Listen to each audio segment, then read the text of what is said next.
Imagine spending 15 years and $9 billion to build a fleet of next-generation passenger jets. They look beautiful. They fly beautifully. They complete almost 4,000 hours of rigorous test flights in some of the most demanding conditions without a single fatal crash. And then, instead of selling them to airlines, you park them in the high desert of Washington State, bring out heavy construction excavators, and physically crush them into scrap metal. That is exactly what happened to the Mitsubishi SpaceJet. It is one of the most catastrophic financial and industrial disasters in modern aviation history. And the craziest part is that this $9 billion jet didn't fail because of bad aerodynamics. It failed because a company that successfully builds rockets, ships, and parts for Boeing couldn't figure out the paperwork, and because of a hidden pilot union contract in the United States that made the plane completely illegal to fly before it ever left the drawing board. To understand how a disaster of this magnitude happens, you have to understand who Mitsubishi Heavy Industries is. They are an absolute manufacturing powerhouse. If you have ever flown on a Boeing 787 Dreamliner, you were kept in the air by wings manufactured by Mitsubishi. They have a deep, proud history in aviation, but for decades, they were strictly a supplier for other companies. Japan had not built its own commercial airliner since the NAMC YS-11 back in the 1960s. So, when Mitsubishi announced the Mitsubishi Regional Jet, or MRJ, in 2007, it was a point of immense national pride. The Japanese government backed it. Corporate giants like Toyota poured money into it. This was going to be Japan's grand return to the skies, dominating the regional jet market against competitors like Embraer and Bombardier. The initial pitch was revolutionary. Mitsubishi wanted to take the groundbreaking carbon fiber composite technology they were using for the Boeing 787 wings and shrink it down for a regional jet. They promised an aircraft that would be significantly lighter and dramatically more fuel efficient than anything else on the market. They paired this with the brand new Pratt and Whitney geared turbofan engine, which was a massive leap forward in propulsion efficiency. It sounded like a guaranteed winner. Airlines began placing hundreds of orders, but almost immediately, the engineering reality of building a whole plane from scratch started to shatter their promises. The first major casualty was the revolutionary carbon fiber wing. Mitsubishi engineers quickly realized that scaling down composite technology doesn't work the same way it does for a massive wide-body airliner. At the smaller scale of a regional jet, the complex joints and heavy titanium fasteners required to attach a composite wing to the fuselage completely negated any weight savings from the carbon fiber itself. By 2009, Mitsubishi had to quietly abandon their composite dream and revert to traditional aluminum for the wings and wing box. In the end, only about 10 to 15% of the aircraft remained composite. It was a humiliating early pivot, but it was nothing compared to the regulatory brick wall they were about to hit at full speed. If you're going to spend billions developing a regional jet, you have to sell it in the United States. The U.S. accounts for the vast majority of global regional jet demand, feeding passengers from small cities into major hubs for legacy carriers like Delta, United, and American Airlines. But Mitsubishi severely misunderstood a crucial mechanism in the American aviation industry known as the scope clause. Legacy airline pilots in the U.S. have powerful unions, and they want to protect their high-paying jobs from being outsourced to cheaper, regional airlines. So, they negotiated strict limits into their contracts. Under the scope clause, a regional airline flying on behalf of a major carrier cannot operate an aircraft that weighs more than 86,000 pounds or has more than 76 seats. If an aircraft breaks either of those rules, mainline pilots will strike, and the airline simply cannot buy the plane. Mitsubishi designed their primary variant, the MRJ-90, to seat up to 88 passengers. They assumed that U.S. pilot unions would eventually relax the scope clause rules to allow for heavier, more modern aircraft. They gambled billions of dollars on the assumption that American union politics would bend to Japanese engineering. They were dead wrong. The unions held the line. And because the MRJ-90 was physically designed as an 88-seater, it was fundamentally too heavy. Even if an airline removed a dozen seats to meet the passenger limit, the empty weight of the aircraft still violently violated the 86,000-pound maximum. Mitsubishi had spent years building an incredibly advanced jet that was legally locked out of the only market that could make it profitable. While Western aviation experts urged Mitsubishi to scrap the MRJ-90 immediately and focus entirely on a smaller, lighter variant, corporate pride got in the way. Executives refused to admit the first decade of development was a failure, so they pushed forward, burning billions to get the heavy MRJ-90 certified anyway. But this led to the third, and perhaps most agonizing, phase of the disaster: the paperwork.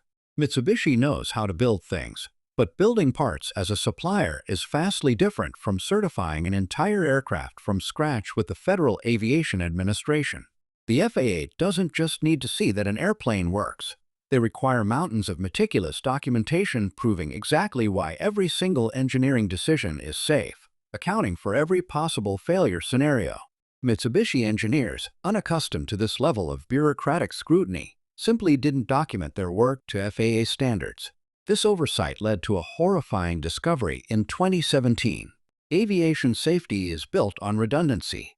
If a localized fire breaks out, or an engine throws a turbine blade through the fuselage, it cannot destroy both the primary and backup systems. The MRJ contained roughly 23,000 individual wires. When outside consultants finally reviewed the aircraft's internal layout, they found a fatal flaw.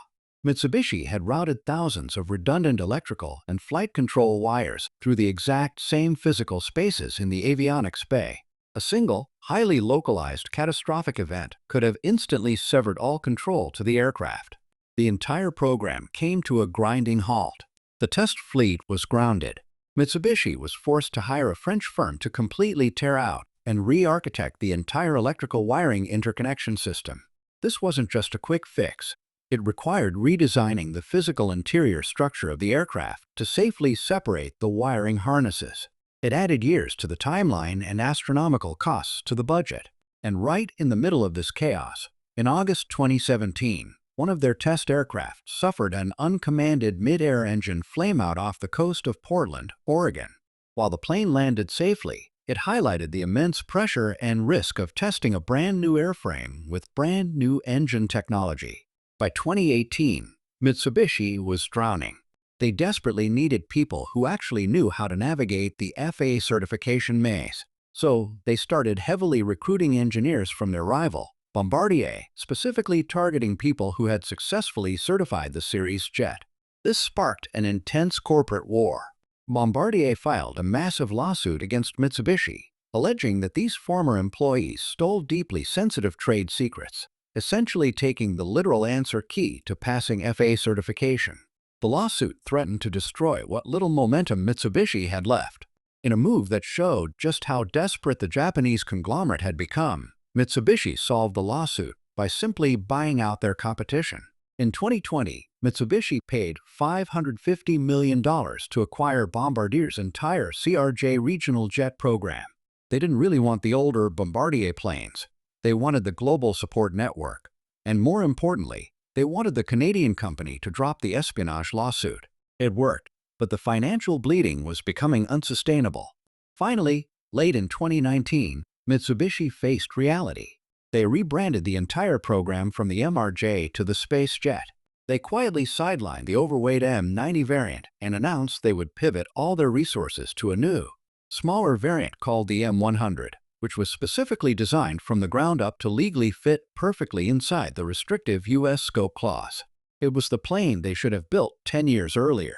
But developing the M100 would require at least another $3.5 billion and an agonizing amount of time. And then March 2020 arrived. The COVID-19 pandemic decimated the global aviation industry overnight. Airlines stopped buying planes. Travel ground to a halt.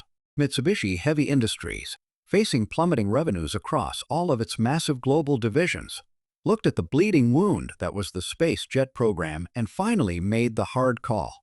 In late 2020, they slashed the program's budget by 95%, firing thousands of workers and halting all flight testing.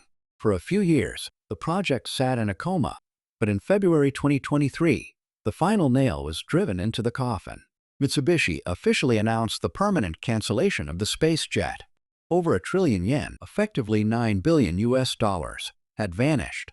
Hundreds of orders from airlines like ANA, Japan Airlines, and Sky West evaporated. But the most brutal visual of this failure happened a month later in Moses Lake, Washington.